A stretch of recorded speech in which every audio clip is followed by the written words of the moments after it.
Yeah, let's talk a little bit about the whole idea behind story brand and the Sure. customer as hero and hmm how the wellness pro as the guide or the hmm mentor. Yeah. Yeah.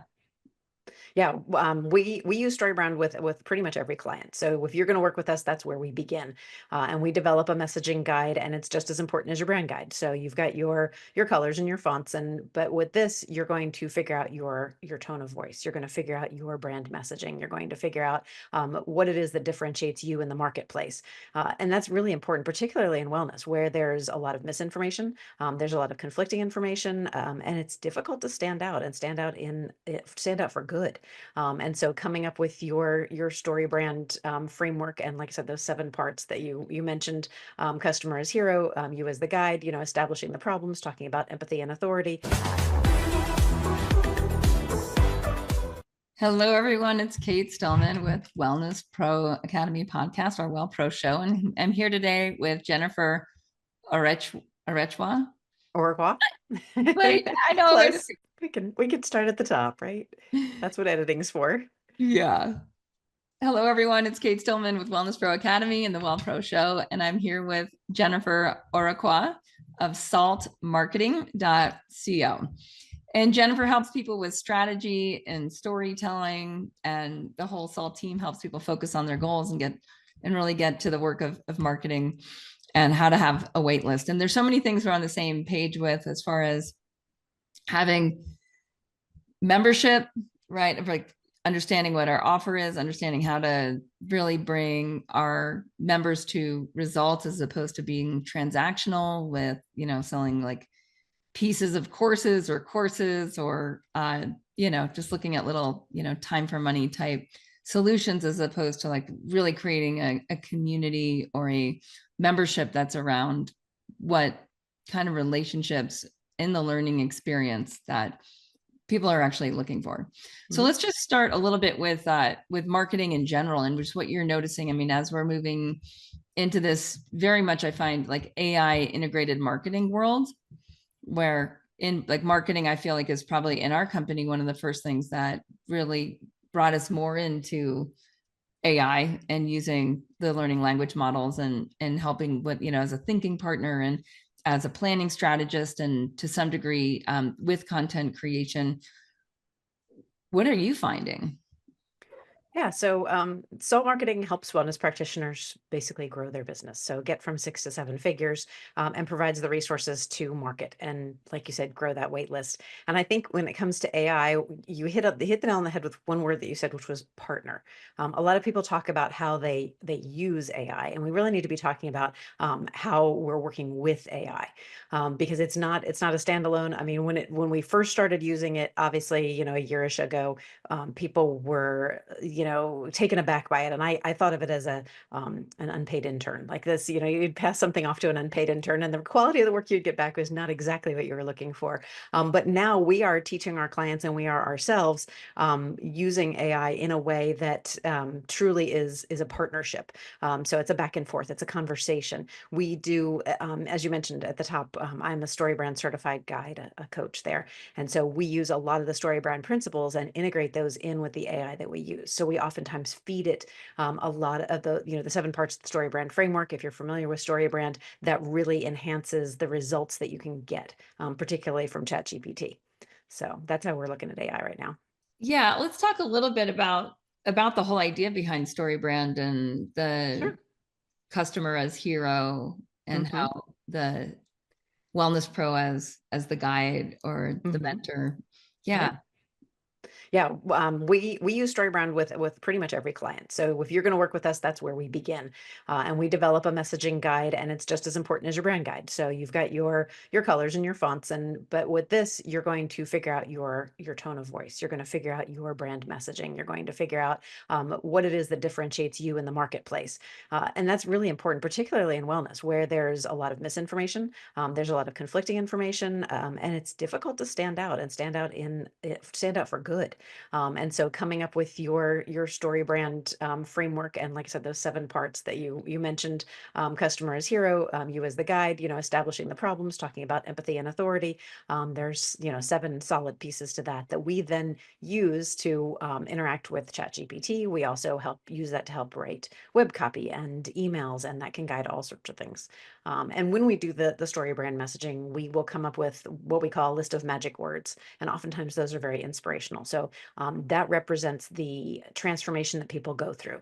And I know you talk about that a lot as well, when we get to the end result. So who are they now? Who are they before they work with you? And then who are they afterward? And so we come up with what we call magic words to represent each stage there. So we understand the customer journey, and we can talk about it in the way that they best understand it. So we know that what we're saying is resonating with our ideal person. Mm. And when people come into the Salt Marketing membership, I'm just curious, like how many of them have a scalable offer? It really runs the gamut. I mean, we talk to people all across the board. Most people that come to us are trying to sell individual services. They want to sell 12 coaching sessions. They want to sell, they've got these very service-based offerings.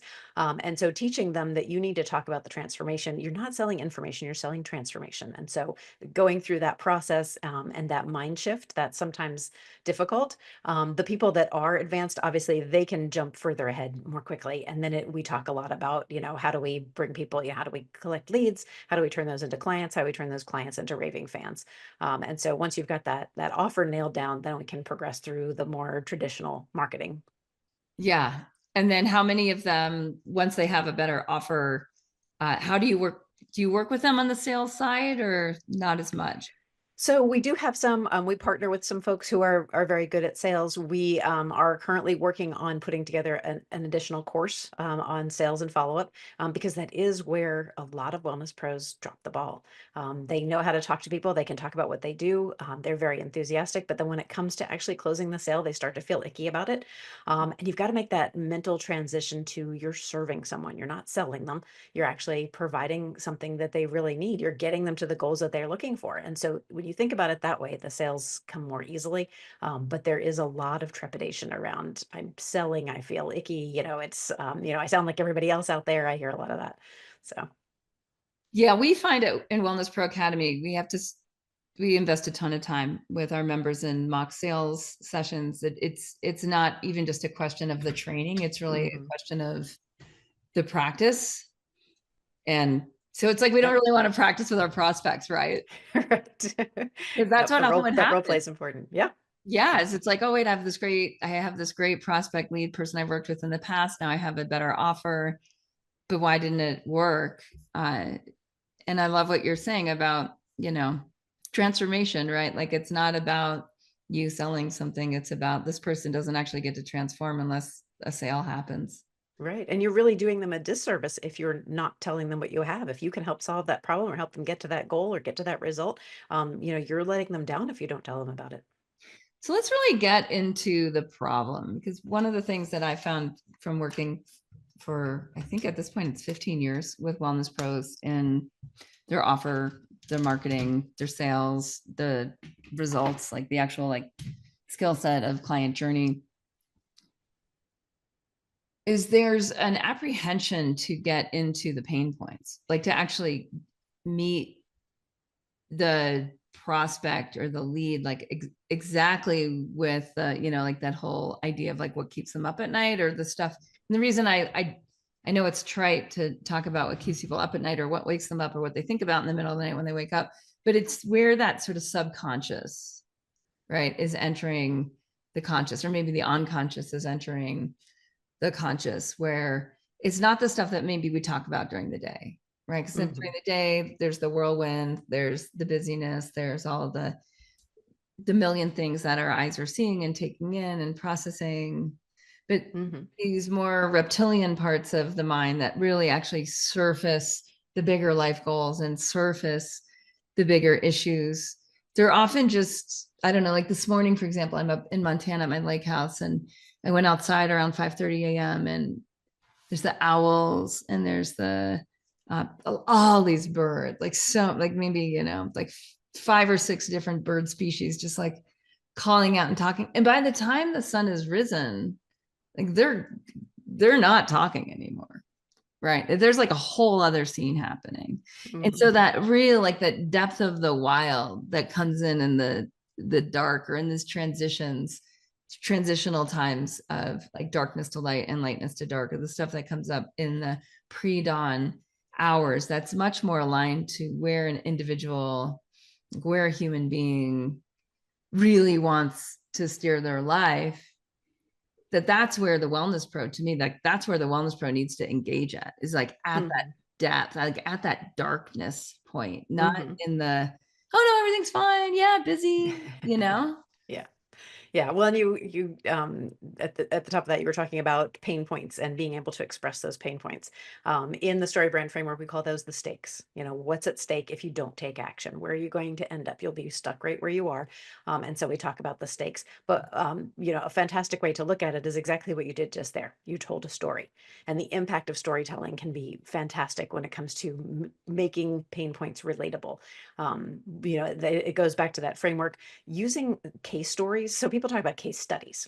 I have a friend, a guy named Ian Garlic, and he talks about case stories, and he interviews people, and he talks, it's a testimonial, but it's not a testimonial because we're not saying, oh, this practitioner did a fantastic job, or, you know, I feel better or something like that. He's actually telling the story of transformation. What were the pain points? How did you come in? Where were you? Who were you before you started working with this person? And then walks them through that transformation and what came out at the other side. And so it's a case story of what Mm. happened, and that makes those pain points super relatable, and it gets the conversation going. So when you're talking about like entering the conversation right where they are, being able to talk about that, or show a case story in that way, that can be really like just sort of ground people in those pain points that they're going through.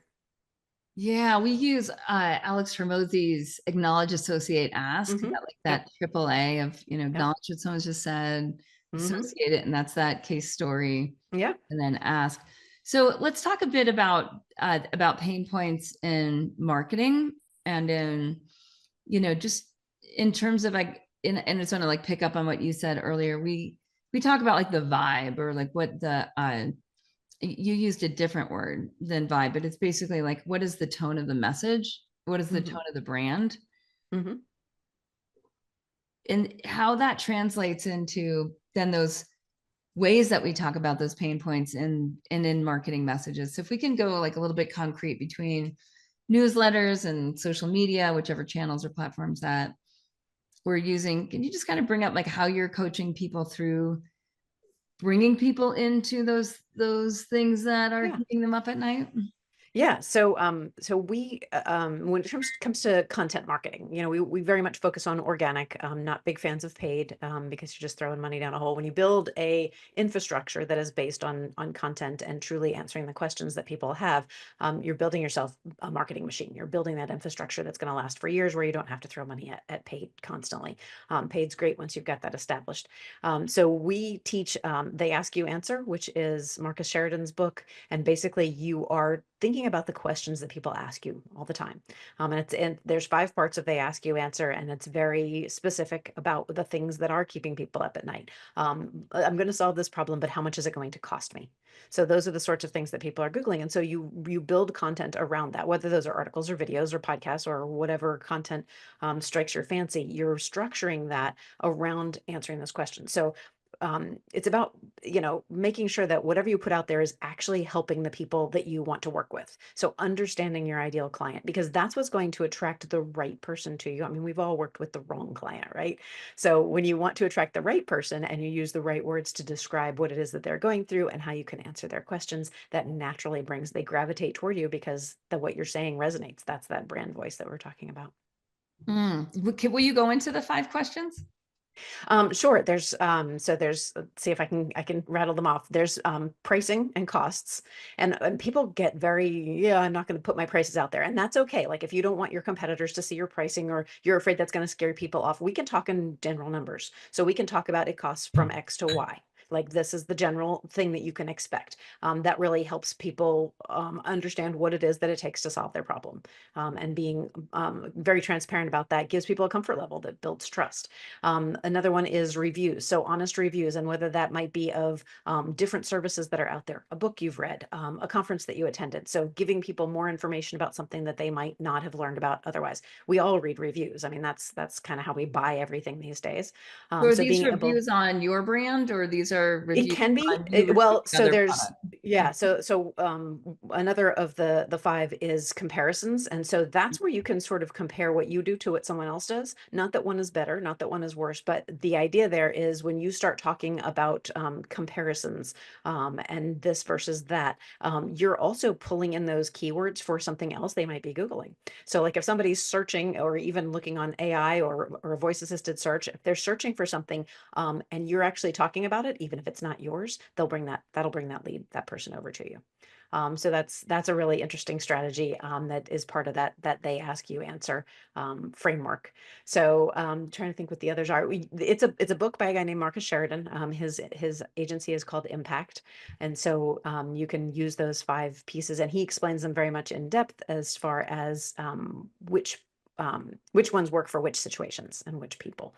But it's a great way to develop that content. Yeah, I mean, it just brings me back to like I started content marketing before we had the words, which is kind of crazy, Mm-hmm. like in Mm-hmm. 2000. And, I was in San Francisco and Google was, uh, starting to make more or no, not Google. It was actually like the whole .com bust was happening. So a lot of like the early web designers were on the marketplace and all that. And I was just trying to communicate between Ayurvedic practitioners and yoga teachers because I was in both schools and I was going back and forth. And like the questions were so redundant and basic, right? Mm-hmm. What they needed from each other that I started making these tip sheets. And at the same time, I think Constant Contact, that was like the email provider Sure. at the time, right? Like Yep. building, I think it was building on Dreamweaver with Constant Contact Yep. and creating, and it was some like god awful, I think it was maybe Pages. I think it was the paid Pages, which was Apple's version of Yeah. design. Thank God Yep. for Canva. Anyone who thinks marketing is hard now, you just Right. have Go back to the beginning. Yeah. no idea. Yep. No Yep. idea. It is Yep. not hard now. Yep. Yep. And I was just creating these like little PDFs, essentially, these little like one pagers that Mm-hmm.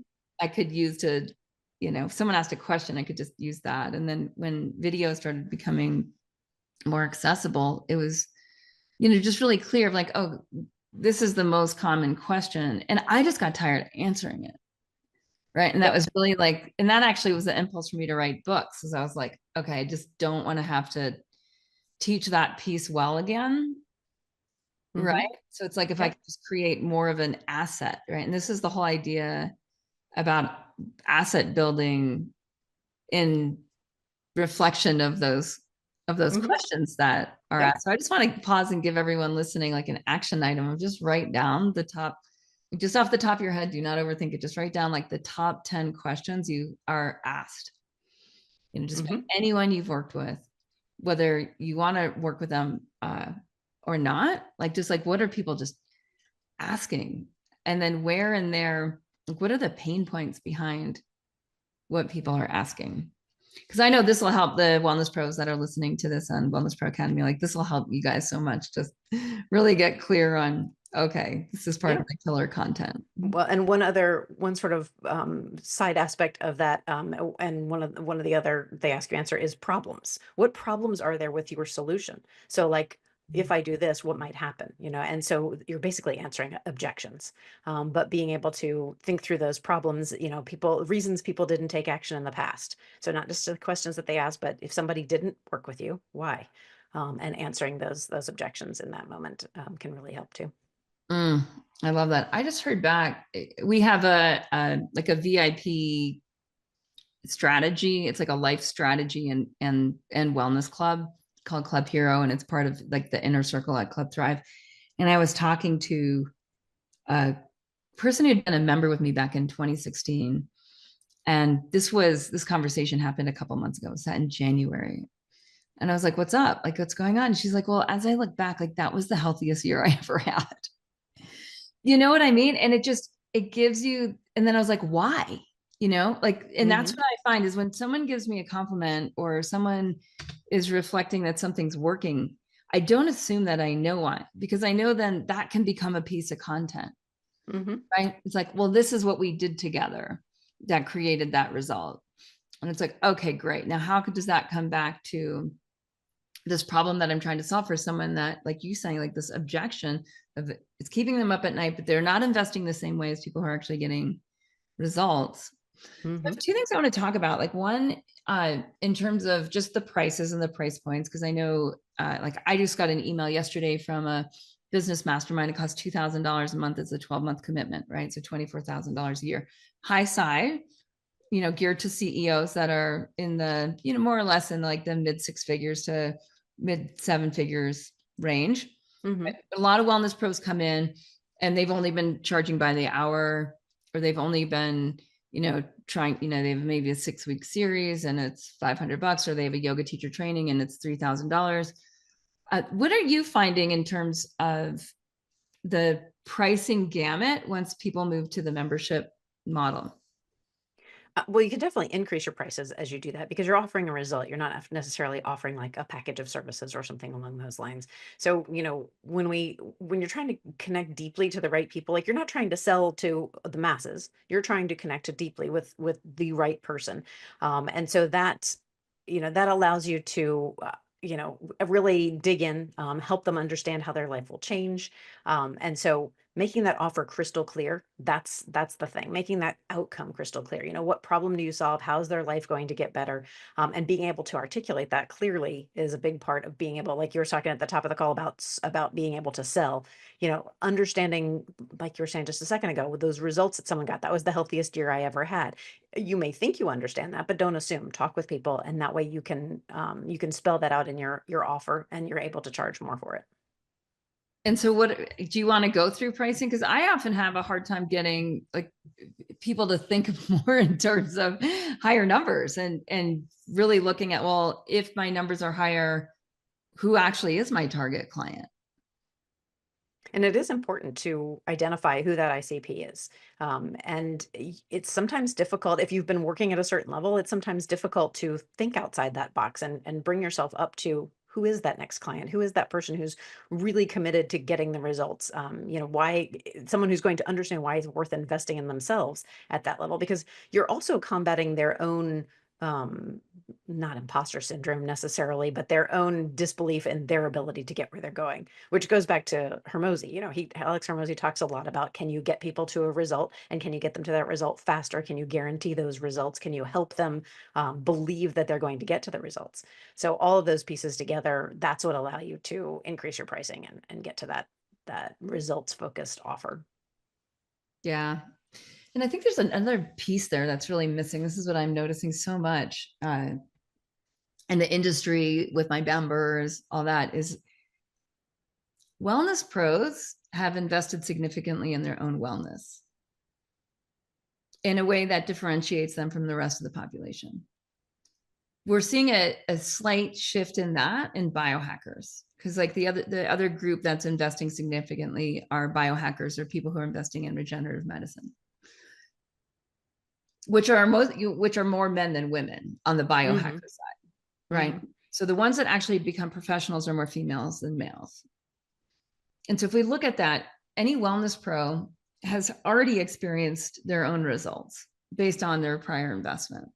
So one of the first exercises we used to do in our sales process. So I kind of overlink sales and marketing, right? So it's like this fluid Hmm. transition from marketing into a sales process that's like a highly guided experience through content, right? And conversation. So it's like this mix of content and conversation so that we can have people seeing predictable things on the way in that are making them think different. So in this one process we have for wellness pros called Lead the Journey, the first exercise is for them to actually tally it up, Hmm. going back to the beginning. So for me, I might go back and say, well, first I went to this, and I remember it very distinctly. I went to the Montana Herb Gathering and it cost $500, which is a lot of money for me at the time. It was maybe 1996, 7. Right. And then my next major investment was Ayurveda school, and that was $6,000. And then 4 months later, I invested in a 2-year yoga teacher training that was also $6,000. So now I'm up to $12,500. Then 3 years later, I invested in a series of trainings for my next yoga certification with Anusara Yoga, which at the end of the day, if I included travel, hotel, and training, that would have brought me up at least another $8,000. So now I'm up to $20,000. Then and the reason I'm going through this really slowly is because when wellness pros actually do this, what they're going to see is like, doesn't stop there. And we only work with experienced wellness pros who've been working in the field for at least 5 years. So then at that point, if I'm like, well, what that happened next? Oh, well, then I started studying with Craig Hamilton. Oh, that was another, probably end of the day, $10,000. Okay, now I'm up in $30,000. And then what happened next? And then what happened next? Right. And so for a lot of wellness pros, we find when they do this exercise that they're easily in $15,000 to $100,000. Sure. Yeah. And when we look at that, and this is where I notice there's another real chunk that has not been unpacked very well in our industry. And that is this: most wellness pros become wellness pros for their own wellness and for their own spiritual exploration, right? Whether it's an enlightenment path or a biohacker path, that they get so much for themselves, right? So much quality of life that otherwise it's a totally different life without the relationships, the wisdom, right? The practices that are now part of their everyday reality, that they've really shifted how they eat, how they live, how they exist. And so that personal benefit, aside from being able to earn money in the marketplace, aside from that career, right? That personal benefit is really a huge, huge, huge chunk, right? The earning capacity is in there too. And the ones who are making more money, that is bigger, right? But the ones who are making less money and stuck more in this like hobby business, how do I find clients? Right? For them, that part is smaller. And so they end up in the cycle of repeatedly going into modality training, right? Go for the next, super advanced, super esoteric training and this and that. So when then they get that number and they're like, okay, wait, actually that which has given me wellness comes from all that investment that I made. And then there's these people that want, they're circling around my work, word of mouth, people that are, stopping me in the grocery store or after the yoga class or after the massage session or whatnot. And they're kind of asking me for stuff. And then I have this offer but the money, it's too much money and blah, blah, blah. There's like this big thing of like, but wait, I have invested $20,000 to $100,000. This person I'm talking to who wants to experience what I'm experiencing is having a hard time investing $300 a month at a $3,600 a year membership, or maybe it's double that, or maybe it's triple that, but they want the same outcome that I'm experiencing. And then we have a hard time wrapping our mind around these pain points and selling and all of these issues. But what I see is like, there's just not actually I'm keeping people from understanding how to invest in themselves by not getting good at marketing and sales. So I'm curious, like what you're noticing in this, and if you've already thought about this a lot, because we both work with marketing and wellness pros. I mean, yeah, everything you're saying is true. And we have to think about the investment we've made. Oftentimes when we think about those investments, we're thinking about that we're investing in ourselves. Like we're learning this thing and we're growing from that. But the value in the marketplace is still there. You've come together with that knowledge in a very unique way because those are the things that you are most interested in. And then people see that and know that you have that knowledge there. So the collection of knowledge that you've gathered over the years, or even if you've only been at this for 5 years, like you said, is brought together in a unique way. And that's what shapes your offer. That's what shapes how you see wellness. This is what shapes how you can bring that offer to the marketplace in a way that's really going to help people. Everybody has their own take. And so what you have gravitated toward and what you have learned has value going forward. You're not paying for the painting, you're paying for the years and years and years of making mistakes and learning from others and cultivating that knowledge that goes into that painting. It's not just paint on a canvas. It's everything that you brought to it. So. Yeah. And what do you think about that whole investment piece in terms of understanding that people who are really well have made significant investment versus people that are really struggling? Yeah, you've got to be willing to solve the problem, and that's again why one of the topics that we talk about is pricing and costs. What does it take to solve this problem? What do you need to invest? Not just in money, but in time, in energy. What are you willing to give to this problem to solve this problem? Because then goes back to the beginning. What are the stakes? What's at stake here if you don't solve the problem? If you stay stuck where you are, where are you going to be in 3, 5 years? Probably not where you want to be. So make the investment now and move that forward. And that's where you're going to find the results that you're looking for. Yeah. So one of the things that I often find too, and in working with people, and sometimes it's like over years in Wellness Pro Academy, is often they come in and they have this idea of, I want to work with all these people. Like it's a very like save the world. And then when they actually get what we're talking about, like what's at stake, the business model, the pain points, the packaging, like actually, get guiding the transformation Mhm. and understanding that like, well, we both really need to be invested in order Mhm. for me to get you the results. So therefore the price point's higher. So I'll just throw out a number. I'll throw out that $3,500 for a year, $300 a month type of an investment for a very profound transformation, right? And for some people it might be double or triple that, but we'll just start with that one as a baseline. And for a lot of wellness pros that we work with, they want to earn somewhere between like 80 and $100,000. So they may also have like a VIP offer where there's a little bit more one-on-one, and maybe that price point's around 7,500 for the year to like 10K. So if we make just a typical person wanting to make 6 figures, like just that basic, like just get to that level of stability, they might really only need to work with 20 people a year based on those price points. Now, that's enrolling less than 2 people a month, Mhm. right? So how do your people, how do you work with that in terms of like their numbers and understanding how many people do they really need to market to? And then how many people from their marketing do they need to engage with? And how do you Mhm. break that part down?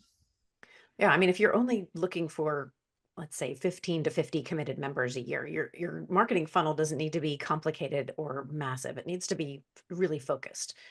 So within our Salted Edge offering, which is our membership platform, we show people how to use the story brand framework to get really, really clear on who they're speaking to. Because you're not trying to market to everyone. You're trying to attract those very specific people. You're trying to connect deeply with the right someone. And that means so that every piece of content that you want to create um, needs to be personal. It needs to feel like you are reaching out your hand and inviting that perfect fit client into that journey with you. And that's again where we go back to the story brand concept of they're the hero of their own story and you're their guide. And for anybody who isn't familiar with that, we often use the Star Wars analogy. So everybody's seen Star Wars, and Luke is our hero of the story, but he needs Obi-Wan to guide him to the right resolution. So that's who you are in your client's story. So the minute you start trying to be the hero, you're not going to attract those right fit clients. You don't come in and say, I do this. And I talk about this when I review people's websites. So if you say, I do this or we do this, and I call it weeing all over your website because you're talking only about yourself. You're not talking about them. And you want to connect with their pain points, like we talked about, and being able to establish yourself as the guide is the way to get that really focused marketing funnel and making sure that your content is aligned, every message that you put out there is aligned, and that's how you're going to get the right people in the right numbers who are willing to pay what you have what you've earned. Yeah. Yeah. And then are you using metrics at all with like, how are you working with your memberships and metrics around marketing? Yes. So you're talking about like for ourselves, or you're talking about like what we're teaching others that they need to pay attention to? Yeah, the latter. Yeah. So that is a big part of what we teach. So inside our Salted Edge membership, there's a 5-part framework. And the first 3 parts of that are, attracting the right people, turning them to clients, and then turning those clients into raving fans. The fourth piece of that is automation. So once you've got that funnel nice and tight, you got your content right, we want to automate as much as possible so that you don't have to be up at 2 a.m. answering those things that are keeping people awake, but your automation can do that for you. The fifth piece of that puzzle is your metrics. How do you measure? How do you scale? And so So, inside that module 5, we teach our clients to focus on things like conversion rates, retention rates, overall marketing ROI. What are you investing and what are you getting back? It's not about getting bogged down in lots of numbers, but paying attention to a few simple indicators that tell you if your marketing is actually moving you towards your goals. I get a lot of people who come in and want shiny new people. Like, I need new leads, I need new people. And sometimes the easiest thing to do is to sell to the people who are already there. They already know, like, and trust you. And it's much easier to sell a new offer or an upsell that provides additional value to the people who are already in your ecosystem. Yeah. Yeah. It's like part of that sort of Pollyannish wishful thinking. I hear it all the time too. It says, I just know the right clients around you. It's like, well, we've attracted who's around you, right? Yeah, and so a great metric with that is lifetime value. How much is a person worth to you?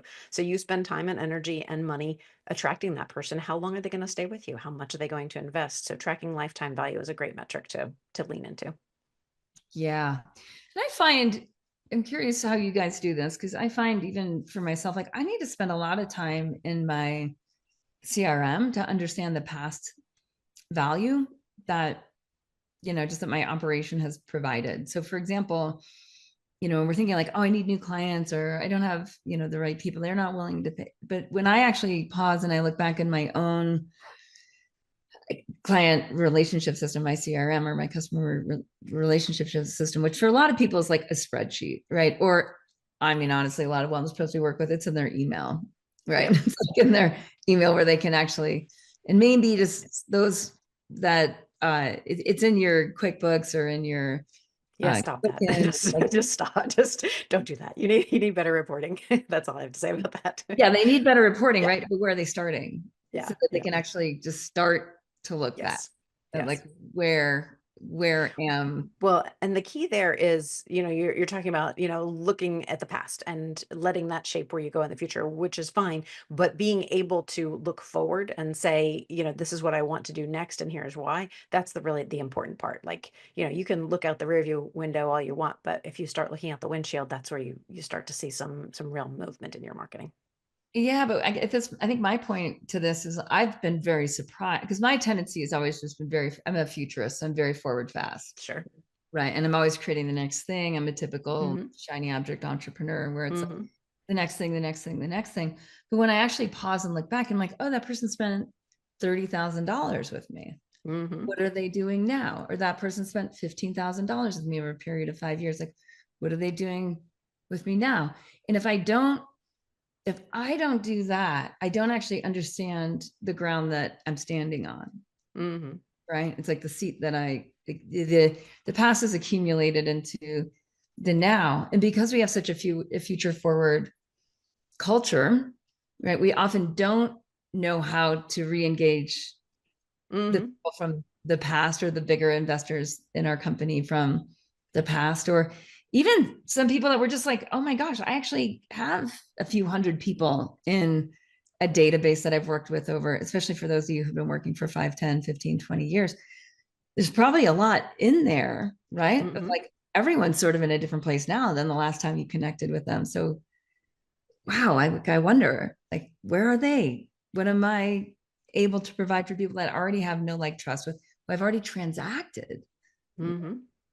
Yeah. Well, I'm Well, and curious. a lot of that you can lean into automation to help with some of that. So, for instance, give me everybody who's done this thing and I want to send them this other thing. Being able to ask for referrals, being able to ask for reviews, and being able to automate a lot of that is very freeing. And to your point, that's a great way to look at the reporting and where have we been in the past? Who are the clients who have spent the most with us and why? How do we turn those folks who might be, their clients, but they're not raving fans yet? They're not making recommendations. They're not bringing their friends and family in. How do we turn them into the kind of people that do? Yeah. So let's talk about, even if we take this example of getting referrals, because I know even for me, sometimes I'm like, oh yeah, get referrals, get reviews. There can be, just like, I don't really know how to do that, or I don't know the right way to ask for that. So how might we do that? Even if let's just take a wellness pro that's been working for 20 years, right? So maybe they don't really have good tracking, but these people they've done, like they're in their email, they're in their text Yeah. messages, they might be in their QuickBooks. Can you just like lay out a strategy for how to Get Yeah. your reviews So and then yeah. where to use those reviews. So we teach a system called the RAVE system. So it's a four-part system, and that acronym, there's four parts of that. But for the first things first, going back to story brand, using your brand, leveraging your brand voice to make these messages, because sometimes we want to go back to people that we haven't talked to in 6 months, or they've been in our membership and we haven't really interacted with them in a little bit. So that first piece of the puzzle, in the RAVE system, is to request that feedback, being brave enough to say, how's it going? Even if we're just doing like a red, yellow, green, how are things now? How's that transformation going? So requesting that feedback. Then once you get that feedback from them, we want to make sure that the A in rave is appreciate them, publicly and privately. We appreciate your feedback. If they're open to that, and sometimes in wellness and sometimes in healthcare, we have to be very careful what we talk about, and whether they've gone through a health change or something like that. We don't want to talk about that publicly without their permission, but we want to appreciate them as much as we can. So that might look like popping on your social media and saying, this person went through this and here they are, and this is what they said about that. And so the third piece of that rave system is value, making sure that you show them that you value their input by showcasing it. So whether they've done that as a Google review, or they've just submitted it to you, or you've just had a conversation like this and you've got a nice little video showing them that you value their input, that you appreciate the fact that they've taken the time to do that. And then the fourth piece of the puzzle is encouraging them to share their story themselves, encouraging them to share it with friends and family, or wherever they might be comfortable, or if they're comfortable, emailing folks or social media, wherever they are, encouraging that. So when you make it about celebrating them, not about asking for favors, like you're talking about everything they've accomplished, again, going back to the hero, as the guide, making sure that you're celebrating them, not about asking for favors. The whole process just feels really good for everyone. Like it makes them feel good to share that, because just like I spoke about earlier, if you're not sharing that, then you're doing a disservice to the people who need this. So you definitely can play a role in connecting people with the results and the solutions that they need, particularly when it comes to wellness. I love it. And then in terms of like, where are you using, like in terms of like the sales process and where you're using those stories, going back to acknowledge, associate, ask, like that associate part, so that a prospect can see where Hmm. other people that you've worked with have started. Yeah. Do you just want to talk about, because the way that I'm looking at this, as we're moving from one CRM to another right now, because the one we were using was Infusionsoft, which became Keep, which was really great for small businesses in the past. But I haven't really found that they've kept up. But the times are overly complex, and there's not enough technicians that know that platform. So we're switching over to Go High Level, which means we have this opportunity to completely rebuild our marketing and sales process. So it's sort of this pain in the neck, and it's also this awesome opportunity to start from scratch in this brave new world that I think a lot of us are finding ourselves in. And so would you just kind of run through like how you might design certain stories to come up at certain times in a marketing and sales process, that that the hero of our story, the prospect coming through the experience, whether we call it a funnel, that they might be able to see the right thing at the right time? So I'm actually a Keep certified partner. I've been using Infusionsoft Keep since 2006. And so what we do is we are deep in the segmentation. So early in the process, we not necessarily survey people as they come in, but we'll send out an email and sort of take their temperature on what things they're interested in. So if you have particular offers or particular results that you want to talk about, you talk about those in those email. And you give them if you want more information on this, go here. And that goes over to an article, a piece of content, a video, on your website. But at the same time, we're also tagging them into a very segmented follow-up. So we automate the what happens after that. So for instance, if they say, I'm interested in this particular service, we will then send out a series of emails on that particular service, Mm. or that offer. Within that, we're baking in the whole story brand cadence there. So that's what that funnel actually is. So the welcome message changes. So the very general message that they started at becomes very specific, very personal. People talk about personalization and like, put their name at the beginning of the email. That's like table stakes. That's not even worth doing anymore. I mean, it is, but it isn't.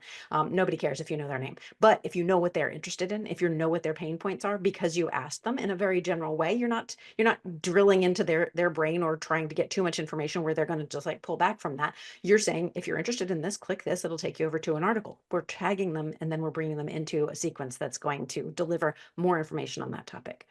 Yeah. And so that's how we bring the right testimonial in at the right time based on what it is that they're trying to accomplish. Yeah. And do you do that by revenue as well, by the, size business that they have coming in? These are for the wellness practitioners that we work for. So they're trying to attract new patients, new clients.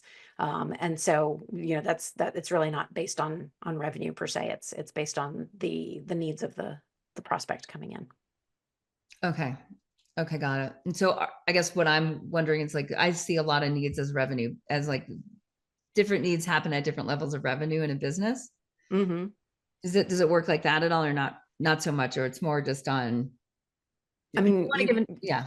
you could. I mean, the funnels that we build out are very focused on results.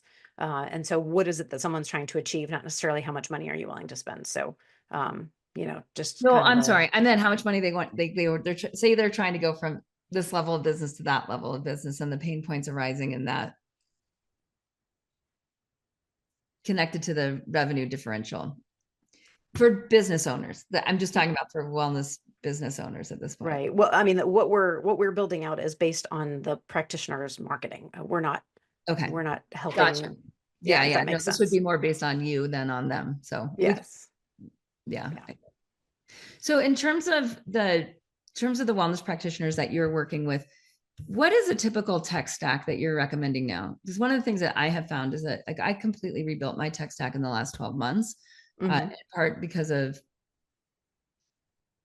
AI and just because technology, like certain companies just haven't kept up, and Hmm. other companies have surged forward and have a lot more integrated under the same roof. Hmm. Might not need as many software as a service or these SaaS tools. So I'm just curious what you're recommending. Yeah. Well, tell me a little about what you're using. I'm always curious to hear what other people are using. Well, what I'm using and what we recommend to our members at Wellness Pro Academy is really different because we're at a Oh, different okay. scale of Yeah. business, just to keep Hmm. it relevant. Uh, So for the practitioners that we work with, we definitely recommend a WordPress website because we want you to be very content focused and very SEO focused. Oftentimes people will come to us with a Squarespace site or a Wix site, and those are great when you're starting out, but you've got to build from there. They're very restrictive, also very difficult to migrate your content, and so we want to start with something that allows you to, for instance, publish put a post on social media and link it to your bio to the specific page on your website that talks about that offer or that service, not just dumping them to the front page of your website. So being able to really drill down and get to those needs within your content is a big deal. Also SEO focused. We need a lot more gas in that engine. So definitely WordPress. We build on Thrive themes, but I know there are a lot of people who like Cadence and several other builders. I'm kind of agnostic about builders. We do Elementor, so there are a wide variety. But as long as you're on WordPress, you've got that flexibility, you've got that depth, you've got that ability to really grow from there. Um, we have recently started digging into Score App, which is a fantastic. Yeah, you're nodding. So, but it's a fantastic thing for lead generation, for booking webinars, for really getting people engaged with your content. So Score App is something that we added probably in the last 8 to 9 months.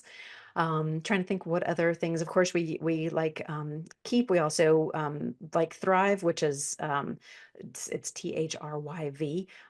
They have within their marketing center, they are fantastic for local search. So if you're trying to get your listings out there, they will take care of those listings for you, help you with your Google business profile, following up on reviews that come in and all those sorts of bells and whistles. There's also fantastic social media scheduling tool within Thrive there. So like calendar based, integrates with Canva, makes it super easy and super simple for anybody who just wants to get it done, get it out there, and stay consistent. And what Trying to about for think. project management? So we use Hive for project management. I love Hive. It is both simple and robust at the same time. I don't know if you've got any, if you, I don't know what you do. What do you use? We switched to ClickUp. I think I've been through 10 project ClickUp. Okay. Oh yeah, softwares I'm in the last sure. 10 years, Yeah, but and it's ClickUp, great. We love ClickUp now. yeah, and I've heard a lot of good things about ClickUp. I have not yet used that myself, but I know a lot of people who do. So I know that that's definitely coming along. We like Hive because it has a ton of flexibility in terms of interacting with our clients.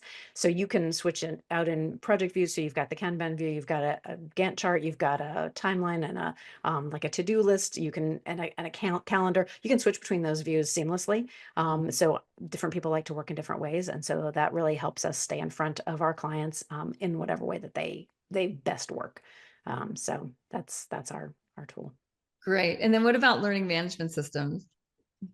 So it depends. I mean, it depends on the rest of your tech stack. I mean, really. So we build out membership sites with Memberium because it interfaces with Keep, and of course with WordPress, which is what we recommend. And so through that, you may use LearnDash. The Thrive suite that I mentioned for WordPress also has Thrive Apprentice, which is a pretty robust LMS. Includes assessments, includes completion, allows you to drip content or control, when and where they get their content. And then when you've got the Memberium interface with Keep, you're able to track their progress. You're able to send encouragement when people stall and things of that nature, which is really good. Mhm. Yeah, we shifted to, we had that whole tech stack, that whole like Keep, Memberium, Buddy Press, like that whole, and then we Oh, went Buddy over Press, to, don't get me started there. There's no Buddy Press in my stack. yeah, no, there's not in mine either, but Yeah. we actually No. we're scrapping the whole thing and moving to like these more simplified tools that drive engagement. So we're over on Yeah. School now, Yeah. SCOOL. And it was Hmm. mostly because like we had to build out, found like that people want to be on their phone and they don't want to log in through a website on their phone. They want to use the app. Hmm. And so that's where we had the most. So, it was like this typical thing that actually a lot of people who are over in School or Circle now moved because like they had a Facebook group that was driving community engagement and Hmm. conversation. And then all their lessons were over on another Hmm. platform. And it was like, how do we just, so we did bring it together through an app, which was really expensive. And then later Hmm. found School. Yeah. And it's, I mean, with any app, it's hard to get people onto the app. Like, right. That's the Hmm. hardest thing with any learning management system. It's hard to get people to just like do the thing they bought. Which is why we love the stack that we have. We're using Fluent now. Buddy Boss is no longer my friend. So we're using Fluent Communities, which is integrated into the membership. So it feels seamless. Mm. It feels like one thing. And it's Like on you were an app. saying, Like yeah. that's the app on the phone. I mean, it's a web-based app, so app in name. But what we love is being able to have that integration with Memberium and keeping the one-click login. Like they don't need to remember a username and password. Like you can send that over to them. And of course, there's security concerns there. Depends on what exactly that you're doing. But for our purposes and for our community and for our users, having that one-click login where they can just pop right in there and do it on their phone is fantastic. Yeah, it's essential Yeah. now. I mean, and I mean, this is kind of where I am curious what you're finding in your membership community is what I know is the members engaged with members. There's like members engaged with content, and then there's members engaged with members, and then there's members engaged with coaching. Hmm. Right. So it's like if we just look at those three legs of the success stool, Hmm. right? The member to member engagement drives the other two. Oh, absolutely. Yeah. Yeah. So how are you? Yeah. Can you just describe a little bit? Because we've talked a lot about transformation and Hmm. results-based pricing. So how is that working with how you're coaching people? So in terms of community engagement, I have worked with a woman named Jade Olivia who is amazing. She is just a fireball full of energy, and she will lay more truths about your community on you than you care to hear in a space of about 15 minutes. And she has fantastic ideas around how you generate that engagement, around how you get people to talk to each other, talk about your content, talk about what they're going through and their journey and where they are, and relate to one another, because oftentimes in wellness, the only communities that exist, like people are on Reddit complaining about things. That's not where we want them. We want them talking to each other. We want them talking on our platforms. And so Jade she has been a tremendous asset in getting our community engaged and working with each other. Awesome. Well, everyone, I just want to, encourage you to check out saltmarketing.co and Jennifer's community and work over there. Anything else that you want to mention, Jennifer? Yeah, so if you want to check out the Salted Edge, that is our online membership community. Inside there are AI prompts, there are templates, there are tools, there are all kinds of things for your marketing to help you DIY it one step better. There are pre-built automations. There's also a very robust course inside there that you can go through that talks about all the 5 different things that I mentioned early on. So that is at saltmarketing.co/edge for Salted Edge. Everything we do is salt themed. Our podcast is Worth Your Salt.